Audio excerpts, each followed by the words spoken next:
Kia ora, this program is brought to you by Wellington Access Radio. Wellington Access Radio, make your voice heard.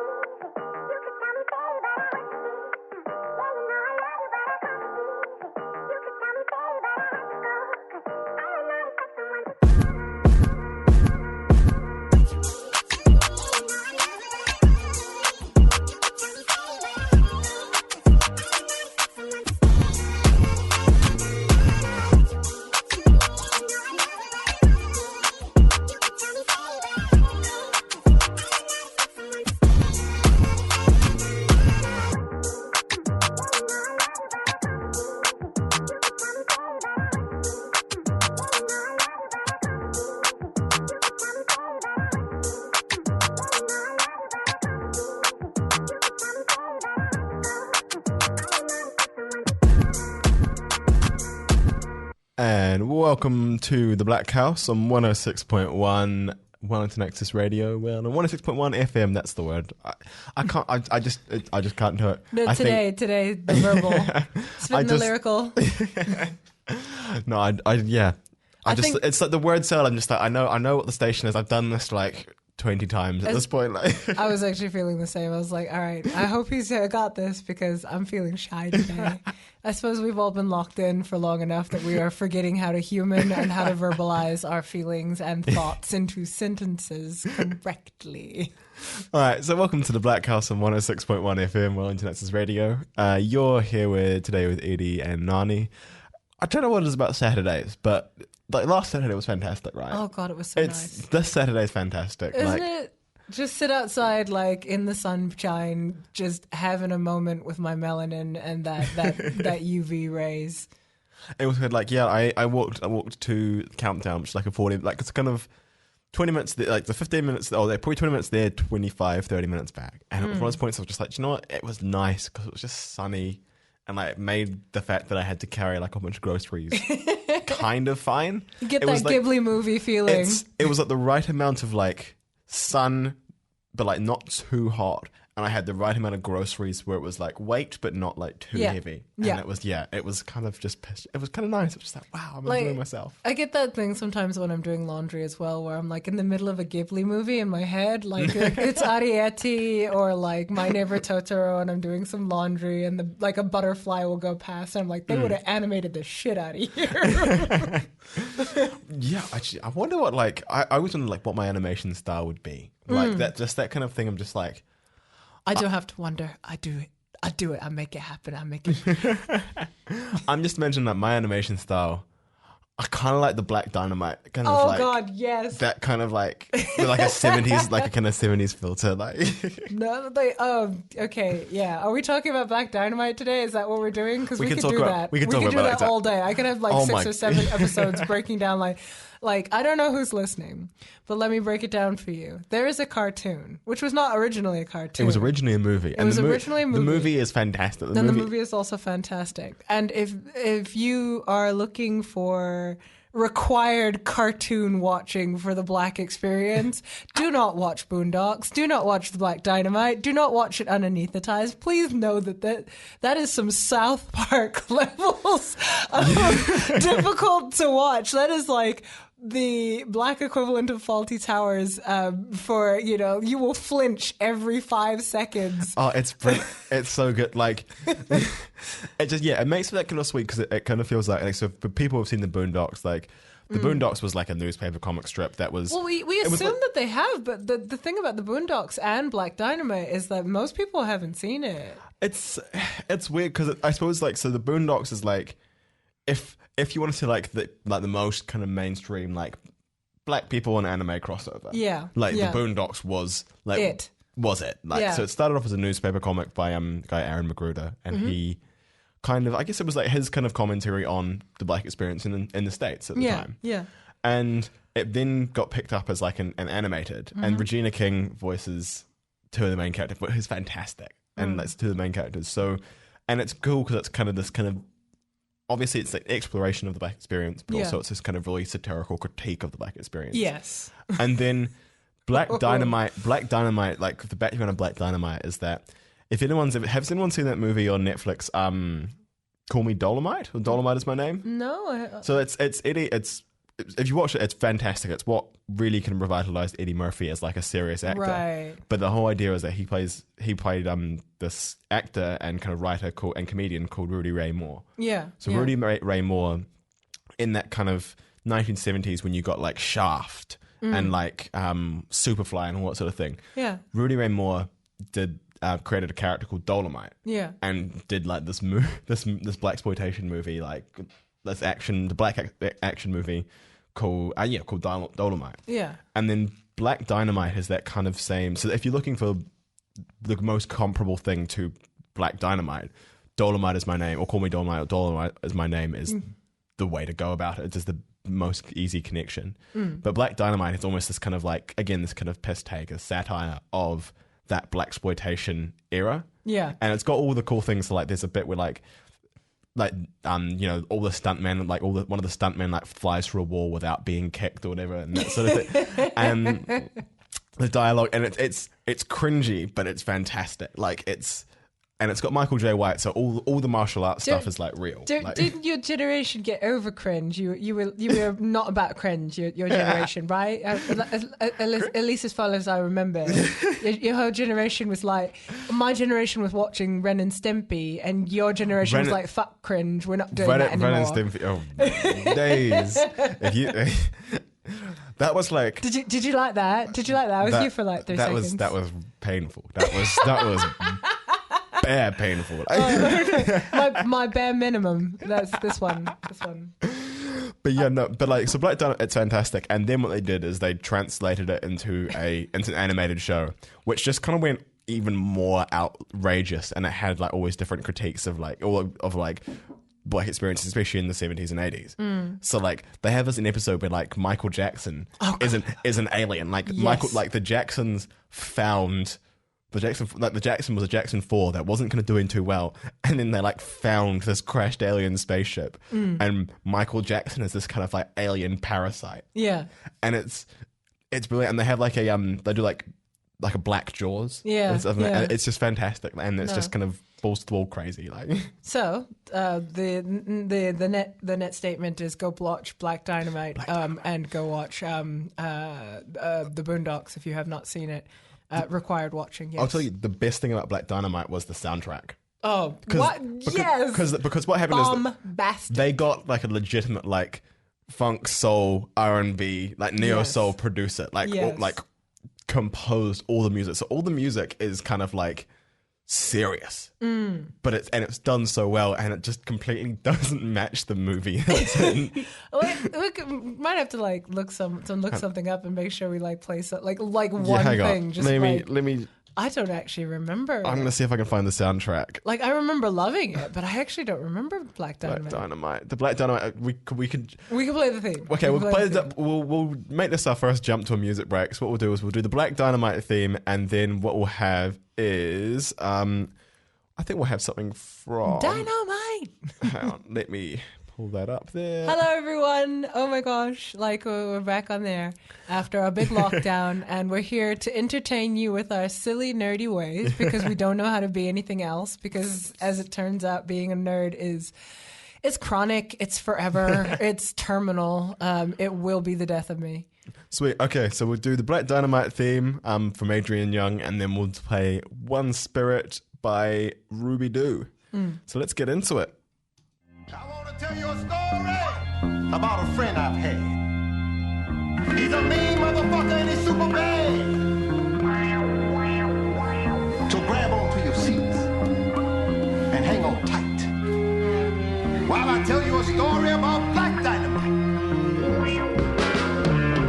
Wherever he walks, he withered the grass. King Kong steps aside when his band is paid. So when you see him, don't have shit to say. He beat the devil with a shovel. He's doing what he do. He's feeling like he feel. He's killing who we want to. So you know that is real. Mama always told me there'll be days like this. Better watch them politicians trying to sweep your niggas dead. And she told me to be a righteous one to come, gotta clean up the street and put Nixon on the run. He's a funky mother.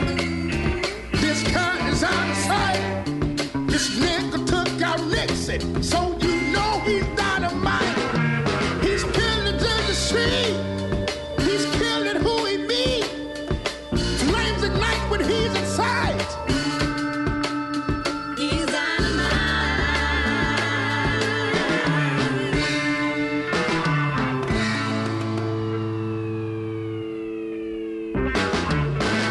He's the kind of brother that comes through town,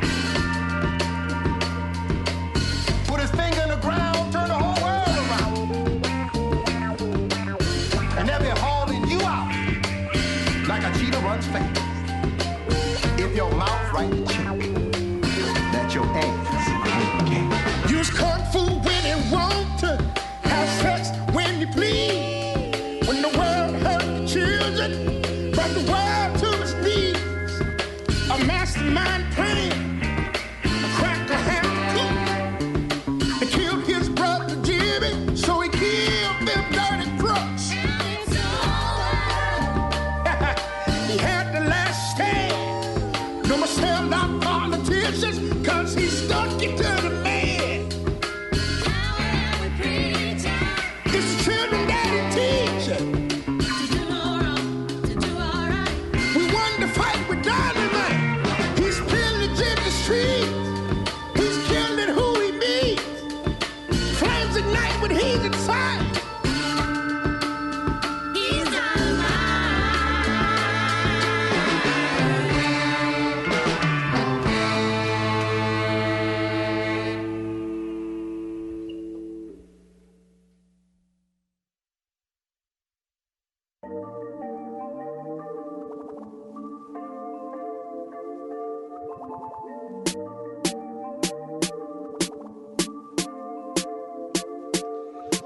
Every day we make the tape be better days now. Or we turn the music up anytime we feel down. Tell the youth them not give up, me not go lay down. We just keep the fire burning anywhere now. And if the song no play, band a fi dropping if the band can't play. Rhythm a fi drop, me not go left the crowd of people in a shock. Me not go left the microphone not on my watch. Yo, politician on a mission to destroy the intuition. Them not listen when we tell them how we live it. Them lying and them killing, but we standing in position. No matter what condition, we strong in our vision. Clarity we depend, meditate for daily lesson in a clean heart setting, giving thanks for the blessing. And when the beat starts, we never lean off, no we never peel off. Yes we are go sail off, spirit of the healer. Ready when we step out, tell them say we're there out. Weed we never left out, me say enough of them a stress out, cause them stuck in a their house, them not let out. So we have to set out when we head out of Babylon, we broke out. And you know we meditate for better days now. And we turn the music up anytime we feel down. Tell the youth them not give up, me not go lay down. We just keep the fire burning anywhere now. And if the song no play, band a fi dropping if the band can't play. Rhythm a fi drop, me not go let the crowd of people in a shock. Me not go left the microphone not on my watch. And that's a fact, they on the corner block. Weed me love fi smoke a lot. Sometimes me choke a lot, but definitely talk a lot. And bubble pot, stepping out the streets and I'm me polka dots. Reggae music blasting out me speaker box, blazing up the fire hot. Talking about the sense, yeah we in a that, in a that. Don't give me no powder, me no in a that, no in a that. Sing it little louder, me no in a that. And if them try to give it that, we give it back. Yo, what a guan, what a bam bam. Tune be so good, I miss the load the next one. Pass me the Rizla, pass me the Chalo. Anyway we there, you don't know, say we ready for the tracks. And you know we meditate for better days now. Or we turn the music up anytime we feel down. Tell you them not give up, me not go lay down. We just keep the fire burning anyway. And tell them if the song no play, band a fi dropping if the band can't play. Rhythm a fi drop, me not go left the crowd of people in a shock. Me not go left the microphone not on my watch. And that's a fact.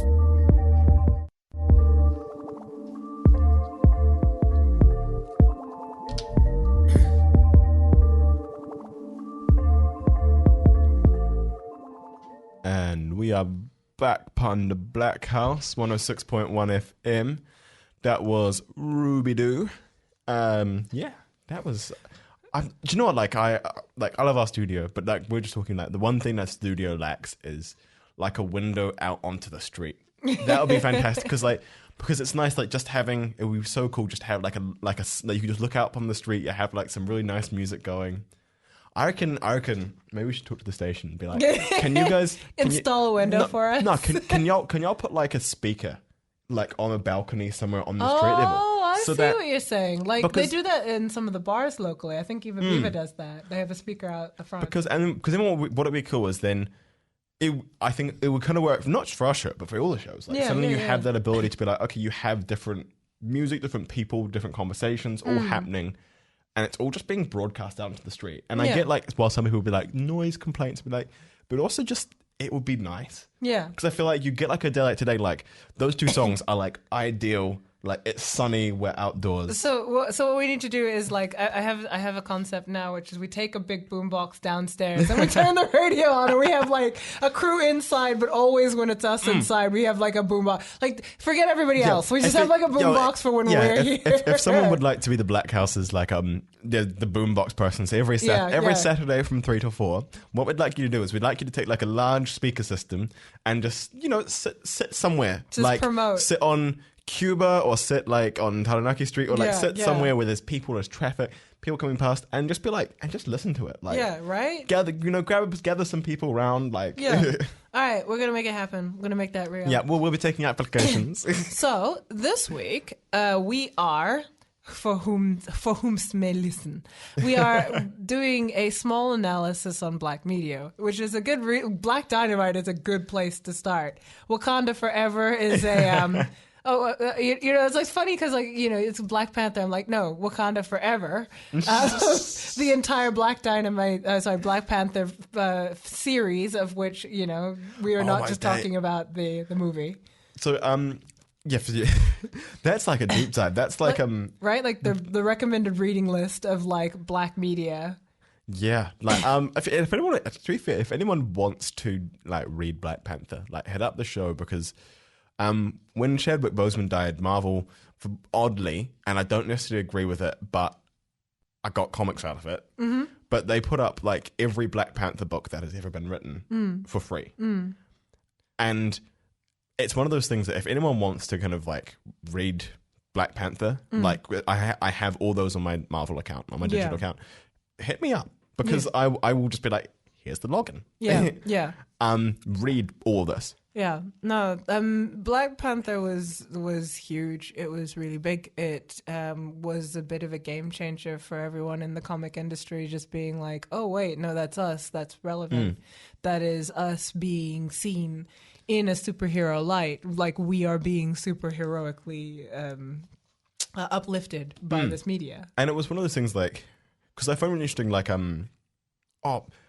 another connection to Black Dynamite, right? Mm-hmm.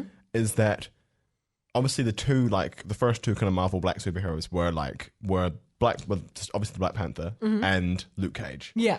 And Static Shock gets a promotion because he actually recently just got a new book. Yeah, that's the one. But it was really interesting because for those out there who are kind of my age, like kind of 25, like probably 25 to 22 maybe. You might remember, like, obviously, actually, no, be a bit older than that. You remember, like, shows like Dexter's Laboratory and, like, Samurai Jack? I love Samurai Jack. So, Gennady Tartakovsky, who was the guy who made those, wrote a Luke Cage book. Really? And it's really cool because it's the same. It's that kind of, like, it's the Samurai Jack style, but, like, this kind of, like, bombastic, like, 1970s Luke Cage. And it's really cool. Like, it's just such a cool book to read.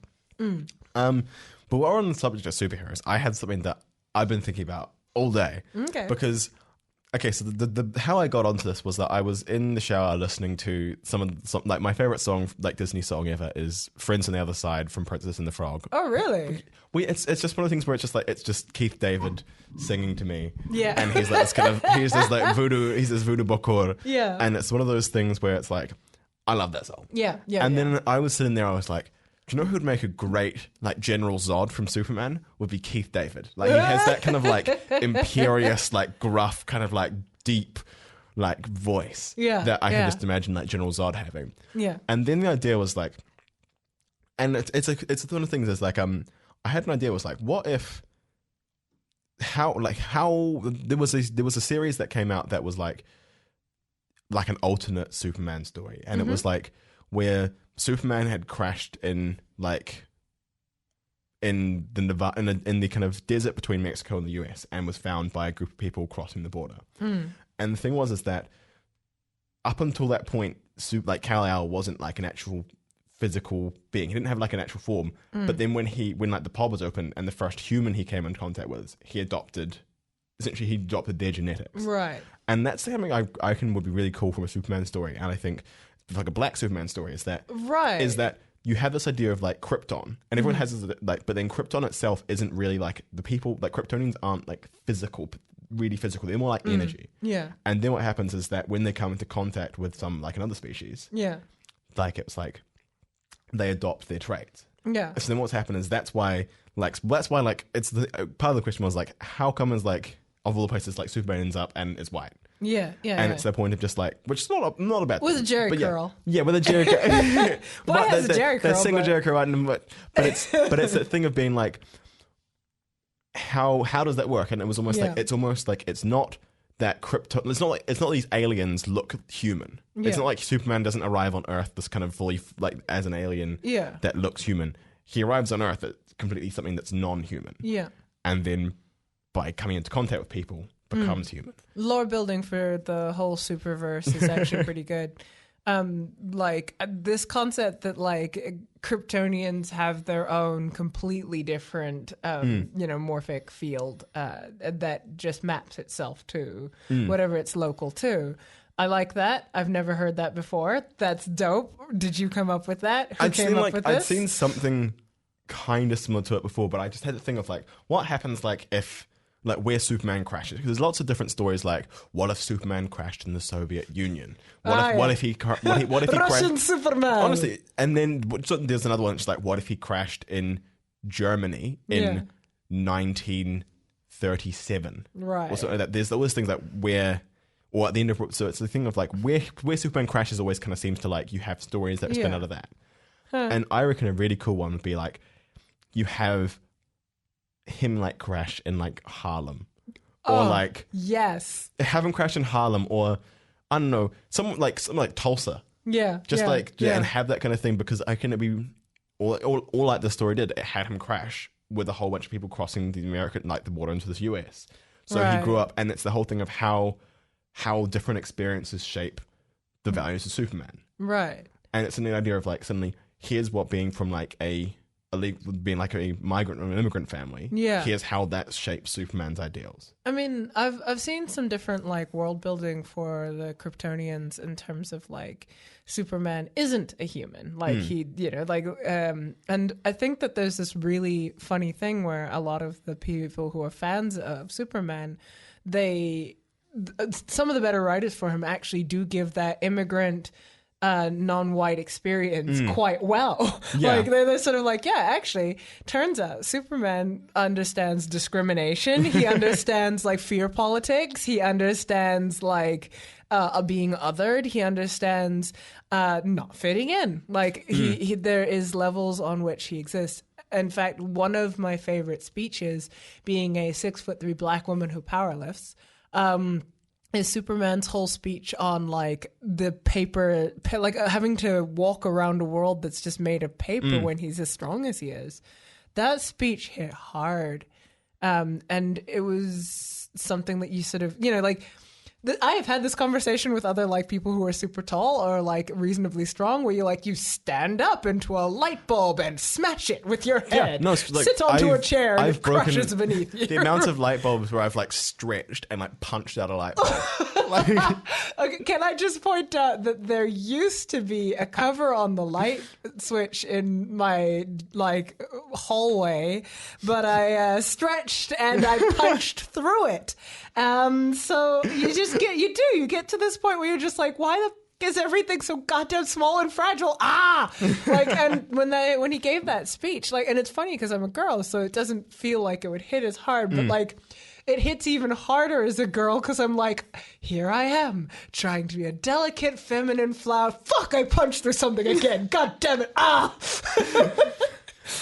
And so, like, you do. I like me and Superman. There's a connection there. He's my spirit homie. He understands me. And it is very interesting because I think it would introduce like an interesting kind of paradigm, because it's really interesting. Like, you look at characters like Martian Manhunter, who's like very, very clearly alien. Yeah. And then you have Superman, and it's like, okay, cool, but like Martian Manhunter theoretically maybe should be closer to what humans are, because Mars is like the next planet over. Like, we're from the same solar system. Yeah. Superman's like extrasolar. Yeah. So like, he should be like vastly different. No, I like that concept. I actually really do. I like the concept of like checking in, like, dear Superman, Superman, wherever you are, if you're listening, you're my homie and I get it, okay? And like actually being able to like bring the Black experience to an otherwise, like, to be honest, like spoon feeding a little bit of the Black experience into the diet of people who otherwise like have no concept for it. I think that that's healthy. Like, you don't have to get it all in one go, but understanding othering and isolation and, you know, like all of that's healthy. I'm really glad that he's sort of standing there being like, yeah, no, I'm a very different experience. It's like obviously with like, what is it, the Marvel show, like Falcon and Winter Soldier, or Captain America and Winter Soldier, which is like how kind of the Falcon, like Sam Wilson, navigates being Captain America while Black. Yeah. And it's one of the things, like, it's just, it's such an interesting kind of take, because it's like, and there's the comic it's based off. Like, if you get a chance, go read it. Like, it's fantastic, because there are those moments where it actually delves into, you know, that clash on Captain America being this kind of like paragon of American value. Yeah. And then suddenly you put the shield and you put the mantle of Captain America on a Black person. Yeah. And it becomes this kind of almost like this firestorm of how this character kind of ends up in the middle of everything, where they're trying to kind of walk this really thin line, and no one's happy. Well, yes, that is what it is currently, ladies and gentlemen. Do you know that as like you cannot fit the mold, you cannot not fit the mold. You cannot aspire to be, and you cannot not aspire to be. It is just mind crushing, and you have no support. But you definitely have a lot of people shouting at you, telling you what to do.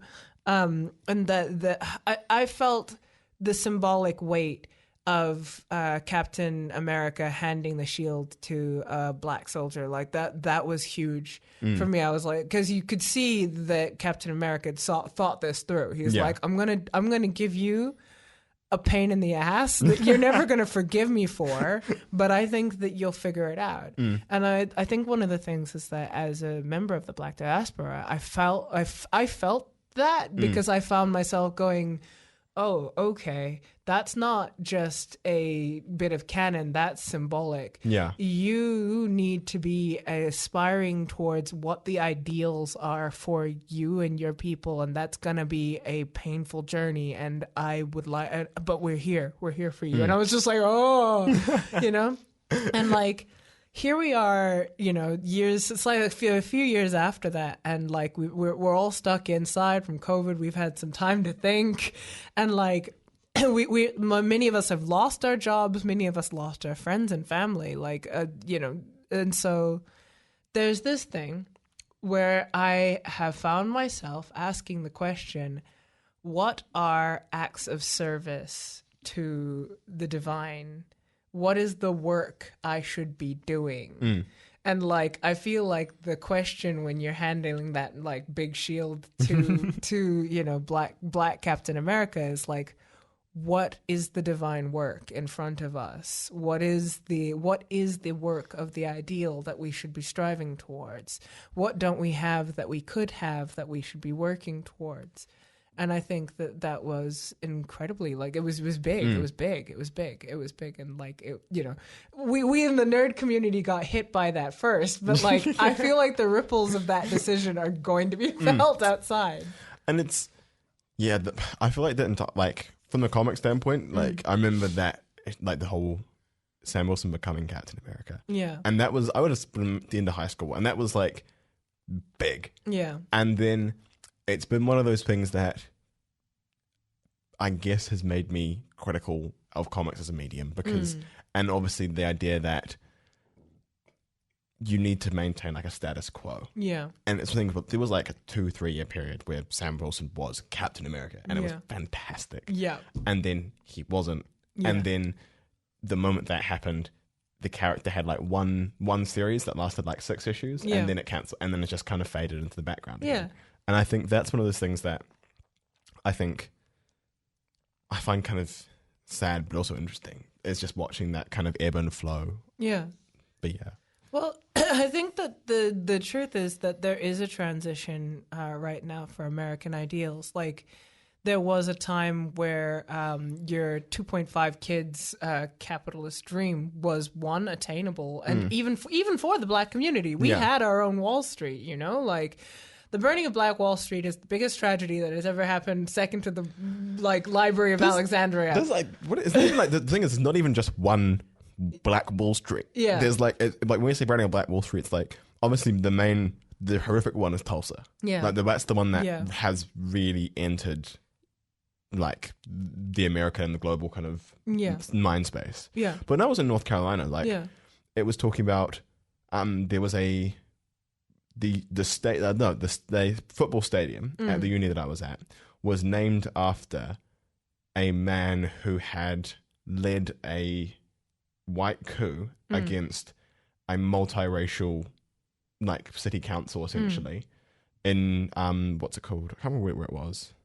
And in a city in North Carolina, and essentially had overthrown this kind of mixed race, like this kind of black and white government that had been doing really phenomenal work that essentially and this was just post slavery. Yeah, and its thing was suddenly what had happened is you had Black leaders and white leaders working together and essentially making positive change in communities, actually making progress, and then essentially a group of like rich white landowners got together and were said, no, and it was a massacre. And it's the things like it. Yeah, I think when we talk about Black, we can't. I think something we need to be conscious of is like we talk about Black Wall Street, now it's Black Wall Streets. Yeah. Well, I mean, you know, and we hop here from like the concept of like what is the Black ideal, and like the interesting thing, like Black ideal from media. The interesting thing is that there are aspects that are lacking in media of the history of interracial politics. One of the things to know about like this is like probably slightly controversial. I might piss some people off, and I'm definitely going to get some of this information wrong. So feel free to come at me, bro. Like come educate me if you need to. But the thing about the word Caucasian is that it comes from the Caucasus Mountains in Europe or the greater European area. Yeah. Historically, that was mixed race. It wasn't just white. It could have and would have been predominantly white, but if you look all the way back to the first Celts and their ancestral history, or even, you know, you look at like the Greeks, as it were, they are breeding in with like, you know, Northern Africans. Like they were not just white, and they weren't. And like Egypt itself is also not just black. There was a transmetropolitan trade going through between point A, North Egypt, point B, Caucasus Mountains, the Celts, etc. It's the thing is like when every time there's a piece of historical fiction, like so, like when the Witcher show was announced and I think I can't remember who it was. One of the main characters was cast as a black woman, and the thing is, someone's like, it's based off 13th century Poland. There were no people of color there. I'm just like, no, 13th century Poland was when the Mongols invaded, and the Mongols were diverse. Yeah, like the Mongol hordes were like bro, massive. So it's the point of it's every time there's this piece of. Every time there's a piece of historical fiction, like it has to address this point of like diversity was a thing historically throughout, especially in Europe, really like was. Globally, but especially in Europe. Like it's actually kind of interesting if you look at European history. Like Europe is that it's the point where that out of Africa, that's where it started. Like you had to go through like the Middle East, and then it like branched out through the Middle East and Europe. That is the beginning of transmetropolitan experience. And to be honest, as somebody who considers themselves quite happily like, I am a very large percent Irish, and I'm a very large percent Nigerian, and a lot of other like secret herbs and spices mixed in there. And I'm like, I play the Celtic harp. I do not speak Gaelic, but if you start speaking it around me, I can recognize it. Like, why? Because it's a part of my ancestry. I am actually perfectly proud to be of the mix. And not everyone that can be a controversial opinion, but I actually feel like no, we have a history line that goes all the way back, like being a part of an eclectic like polysocial metropolitan diaspora goes back. It's like, I think that kind of cuts to the core of when people say like, well, people don't have to have like black pride or something. Why can't I have white pride? Because those are things like, so if people are, if you're Italian, if you're Greek, if you're German, have like, Italian pride. Hold Celtic like, pride. It's completely understandable to hold like value and pride in your cultural background. And again, but as long as we're all taking in the nuances of that. Yes. So it's the same thing for us. Like we have to look at the ways in which, okay, like historical. Like I know my family tartan, man. Like if you look at say, let's take like Mansa Musa, right? Like we can't, like obviously Mansa Musa, we can herald him as this kind of great historical figure in terms of wealth and in terms of influence, but we have to also acknowledge the fact that Mansa Musa had an empire, and was an imperial power, and Mansa Musa did some shit, and it becomes that point, and it's that thing of like, you're allowed to feel proud in your heritage, but that's the thing is like, but when it becomes this kind of point of like when people say, oh, we're trying to undermine European identity in like media because suddenly they've had people of colour showing up and stuff based on Europe. Like she's saying that firstly, Europe wasn't all that white. Well, Europe was pretty diverse to begin with. And it's also saying, well, actually though, like it's not addressing European identity; it's acknowledging European reality to an extent. Like, it's acknowledging a history of diversity. And I think there's this interesting thing where there is a history of, like, honestly, like whitewashing and backlash, and it goes back and forth. Like in fact, let us narrow in. Let us media narrow in on the delicious mess that is Bridgerton. Oh. You have no idea. I was right there. I was like, I need this classical music, remixes of hip hop fable tunes. I am in heaven. Yeah. Like this, like weird, whatever is going on here, it's a mess and I am about it.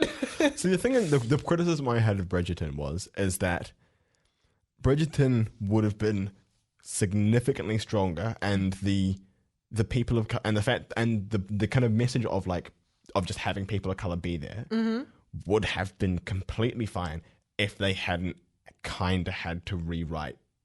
If they essentially just took it as fact. It just instead of having this point of, oh no, there's this pressure because all the black people kind of are 2 generations out of slavery.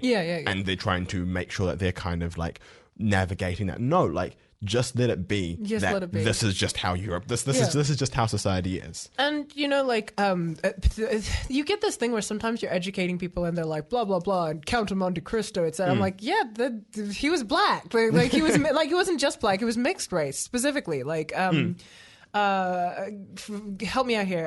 The guy who wrote Count of Monte Cristo and the Three Musketeers, Alexander Dumas. Thank you. Yeah. And he was a mixed race guy. And if you take one look at it, like the old renditions of him, he's got a fro. Oh, it's fantastic. Like I remember someone talking about hair types, and someone was like my family line, like it's pretty black going back pretty far, and like I've got like a kind of like 3B. Yeah. Alexander Dumas was like a quarter black and had like a full like 4C. Right? And I'm like, so we've been here. We're out here. Like, what was the name of like the queen that the Bridgerton queen? Queen was based, Charlotte. Yeah. There we go. Then like so we're out here and we've been mixed race the whole time. And I think the thing with that one, and I think the thing is that with Queen Charlotte, it's interesting because there's a ton of evidence that probably says no, she probably wasn't mixed. But also there's a lot of stuff that was actually saying like, well, for the purpose of this, why can't it just be like there's this theory out there, run with it? Well, I mean, like we run with some crazy theories. Like literally, Star Trek is based off of light speed drives, which we do not have yet. So if we're gonna start picking things apart based off of the, it's like Hannibal Barker. Yeah. So like Hannibal, like Phoenicia, like because what's a Carthage? Like Carthage, Northern Africa, right? Mm-hmm.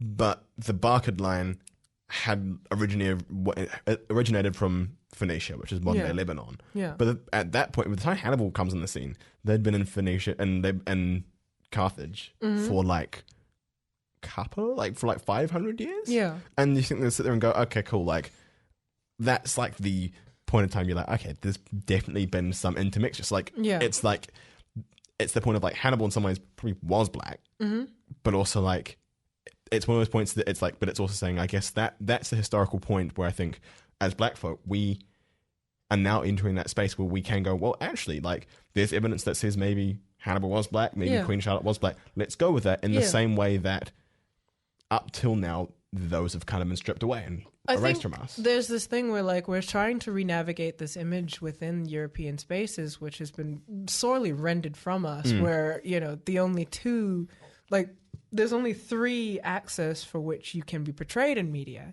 You're either a hip hopping thug, you was a hip hoppinist, thugosaurus Rex, or you're thugnificent, or you are post slavery or during slavery, or it's all about slavery, and or you are from Africa. We are probably still got the camera focused more on the zebra than the person standing next to him.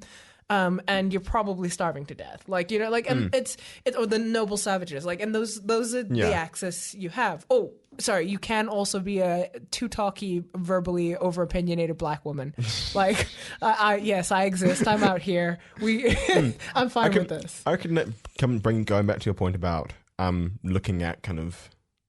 I was just trying to get at this central point, which is that re-navigating our own identity. Yeah. Because most of us, from our own perspective, do not map to that. I do not map to any of that. Well, I guess it's one of those things where I think I'm going back to what you said about there are these spaces where it's about saying, we need to look at how racial politics and dynamics are operated. Do you know what I think? And I think what we need stuff looking at, say, the Reconstruction era in the States, where you did have a lot of freed slaves and free blacks working together with white, and it's the thing with white land with working class white people, all sort of thing. Yeah. And it's the thing is it's a difficult space to navigate because you don't want to take it into white savior territory. Yeah. But it is an important story to tell, is actually saying, well, actually, here are the ways in which multi-ethnic spaces have produced really good results. And a more modern example. I like that exact phrasing, multi-ethnic spaces, that they're older and more collaborative than they obviously the really obvious one is you have the Black Panthers, and obviously the Black Panthers obviously really started as a black community organization, but they weren't but then as it grew into this kind of community organization, you saw everybody chipped in. Yeah. It was a functional multi-ethnic space. Yeah. No, exactly that. A functional multi-ethnic space. And I think that there's this thing, I think one of the things that I've even really seen quite consistently here in New Zealand is that you've got these kids, in fact, I see this all the time, who are white presenting, but they're actually Maori. And they're no, I'm Maori. And I hate that you will not see me that way. Here I am, I'm speaking full te reo. I absolutely embrace my heritage 100%. And I'm almost forced to overcompensate because you see me as white and you'll try and cast me as such. And I think that there are more people who are on your side than you think just by looking looking at them because they're sort of like, no, of course, like we are navigating this newfound airplanes world where a lot of us are mixed with this, that, the next thing. It's not just post-colonialism. Like, it's also, I noticed the time. It's also like post, like rapid travel. Like, so people are settling all across the globe. We're trying to figure out where we belong. We're trying to figure out where there's enough sunshine and where we are and who we are. And like, for me, I am very absolutely happy about my Black heritage. I think it gives me a unique perspective, and it has handed me unique challenges which have allowed me to grow and become strong in unique ways.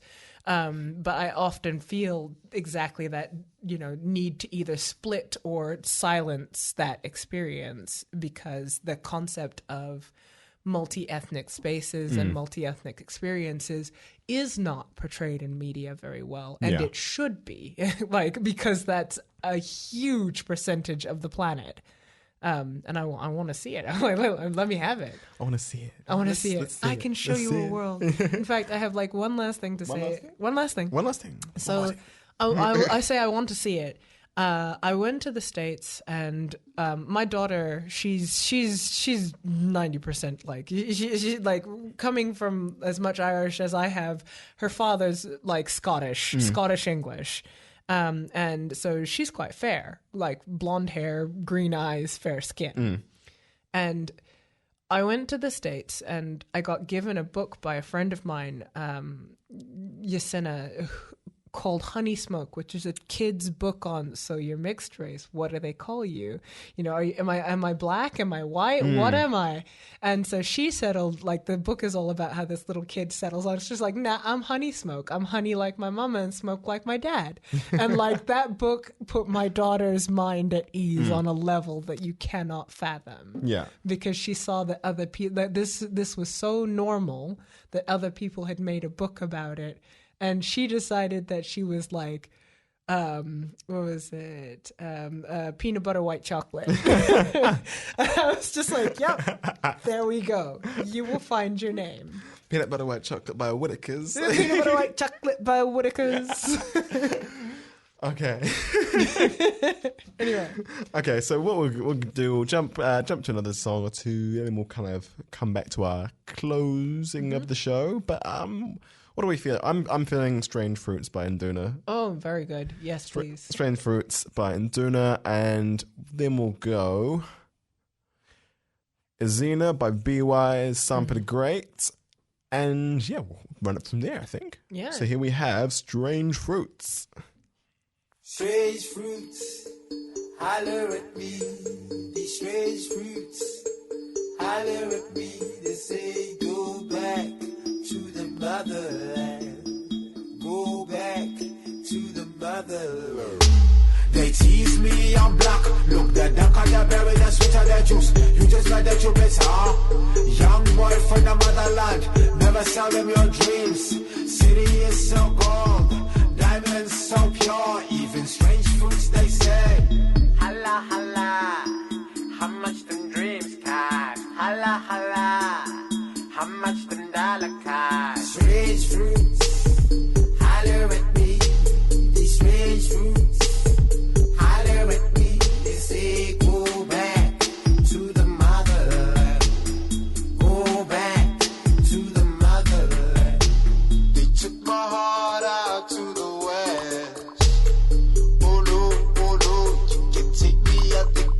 but you can't take the ghetto out of me. You can't take the ghetto out of me. Holla, holla, how much them dreams cost? Holla, holla, how much them dollar cost? Strange fruits, holler at me. These strange fruits, holler at me. They say go back to the motherland. Go back.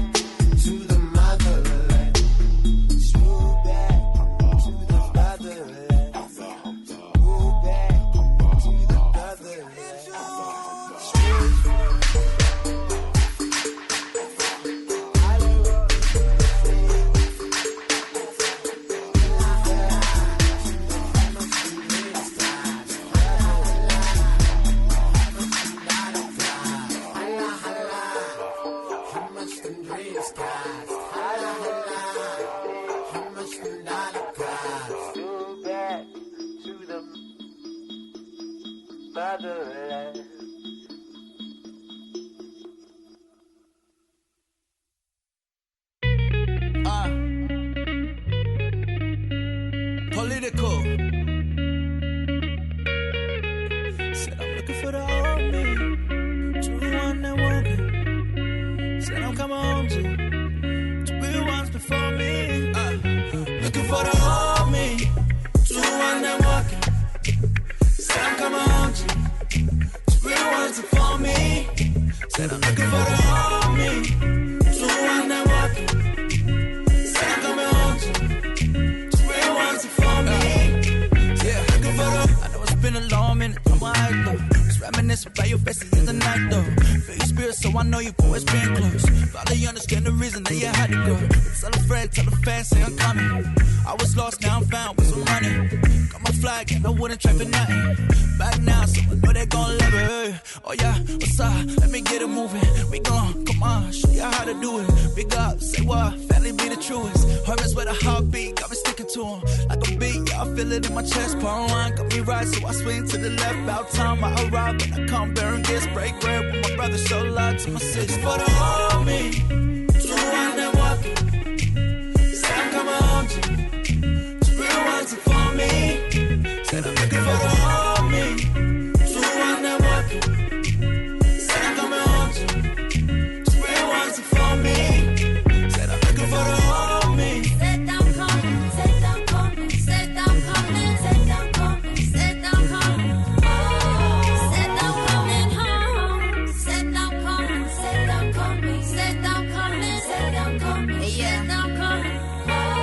Yeah, say my baby got range, yeah, you already know. Look at where we from, then you look at where we are. Who say we under the stars? Say that body go return from the guy they go London. You speaking to me, Shawnee.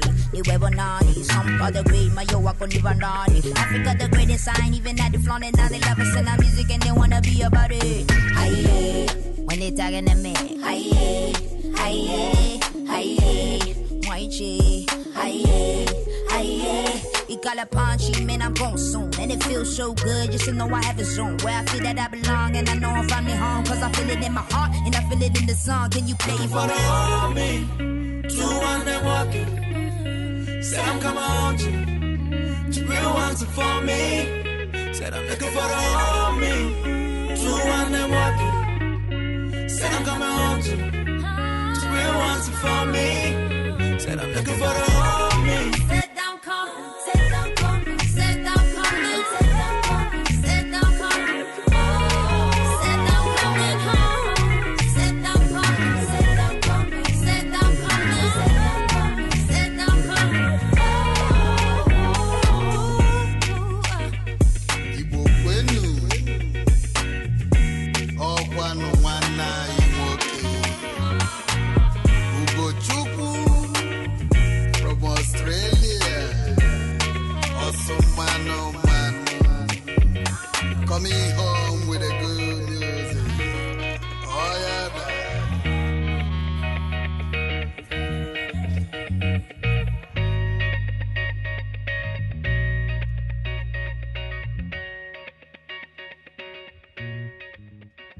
Okay, so that was Xena by B-Wise, Sampa the Great, and Milan Ring. You are listening to the back.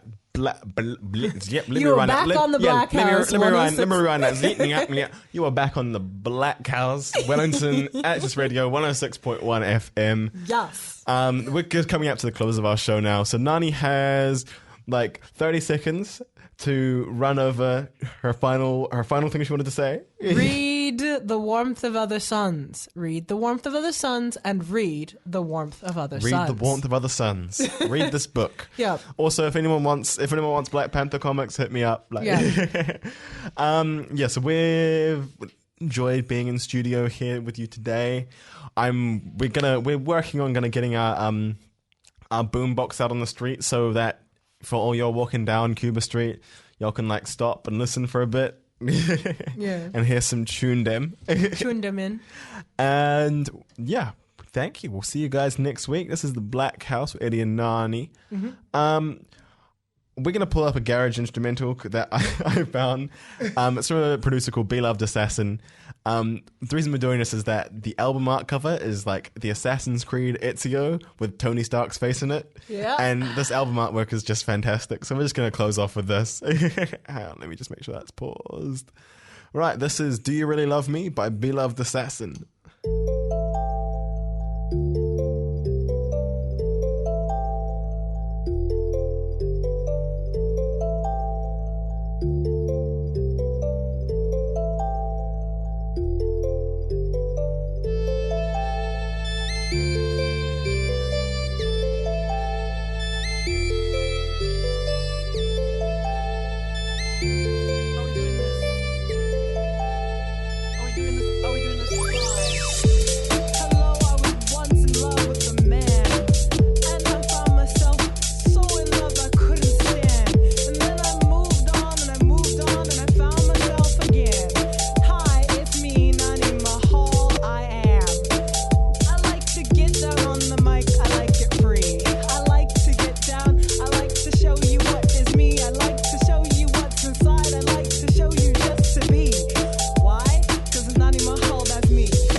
Blackhouse 106.1 FM. We're just like on the outro. We're like, let's do some live things. So peace, family.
That program was brought to you by Wellington Access Radio. Get your voice heard. Thanks New Zealand On Air for funding accessmedia.nz.